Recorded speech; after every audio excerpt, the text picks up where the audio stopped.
আসসালামু আলাইকুম। বাংলাদেশি নাকি? আপনি এত রাত্রে যেন বসে রয়েছেন?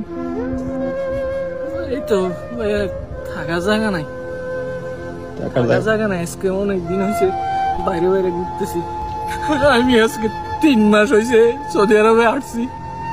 দালালে আইনা আমারে কাজও দেয় না, কিছু না। এক জায়গায় কাজও গেছি, 1 মাস হয়েছে কামের টাকাও দেয় না। এখন একজনের রুমে থাকতাম, খাইতাম, বার করে দিছে ভাইয়া। এতদিন আমি রিয়াতে ছিলাম, এখন চলে আসছি এখানে। আগামা টাকা আছে নাকি? আকামা দেয় নাই, দালালে বলছে 3 মাস পরে আকামা দিব। 3 মাস পার হয়ে গেছে, এখনো আকামা দিছে না। খাওয়া দাওয়া করছেন রাত্রে? না ভাইয়া, এই দেখেন আমার কাছে 5টা টাকা ছিল, সকালে কি খাবো? দেখেন কবুজ ভাইয়া, একটা কবুজ খাইছি আর এই কটা কবুজ রাখি রাখছি, সব তো হয়ে গেছে ভাইয়া। আপনার কাইন্দেন না, আপনার এখানে আত্মীয় স্বজন নাই?